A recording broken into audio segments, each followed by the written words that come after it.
সৰভোগৰ পম্পি ডেন্স একাডেমীৰ উদ্যোগত 7 দিনীয়া ঢোল বাদন আৰু বিহু নাচৰ কৰ্মশালা আৰম্ভ। বৰপেটা জিলা সৰভোগৰ পম্পি ডেন্স একাডেমীৰ উদ্যোগত 7 দিনীয়া ঢোল বাদন আৰু বিহু নাচৰ কৰ্মশালা আৰম্ভ।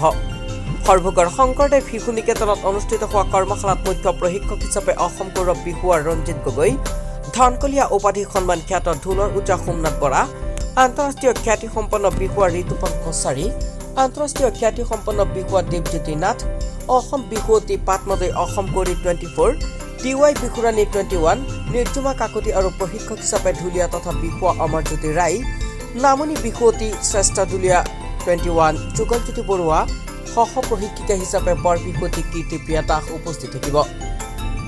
আনফালে 7 দিনীয়া ঢোল বাদন আৰু বিহু নাচৰ কৰ্মশালাত পম্পি ডেন্স একাডেমীৰ মুখ্য প্ৰশিক্ষিকা তথা ৰং বসন্ত ৰাণী আৰু NKTVৰ বৰ বিহুৱতীৰ পুৰস্কাৰ পাবলৈ সক্ষম হোৱা পম্পি নাথে পৰিচালনাত অনুষ্ঠিত হৈছে।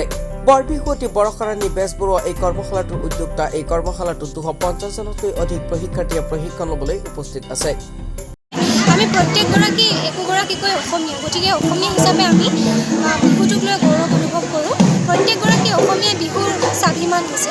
বিহু হৈছে আমাৰ স্বাভিমান, বিহু হৈছে আমাৰ অসমীয়া জাতিৰ প্ৰতীক। গতিকে কেতিয়াও বিহু উজনিৰ বা নামনিলৈ আমি কেতিয়াও আচলতে বাকযুদ্ধত নামিব নালাগে। বিহুটো আমি বিহু হিচাপে জীয়াই থাকিব দিব লাগে। বিহু নাচক আমি শ্ৰদ্ধা কৰিব লাগে। বিহুৰ লগত জড়িত প্ৰত্যেকটো বস্তুক আমি শ্ৰদ্ধা, সন্মান, মৰম দিব লাগে। কৰ্মশালা আজিকালি উঠি অহা নৱপ্ৰজন্মৰ ল'ৰা ছোৱালী বিশেষকৈ আধুনিক নৃত্য এনে ক্ষেত্ৰত মানে বেছি গুৰুত্ব দিয়ে আৰু এটা খুব সুন্দৰ পদক্ষেপ লৈছে পম্পি ডেন্স একাডেমীয়ে।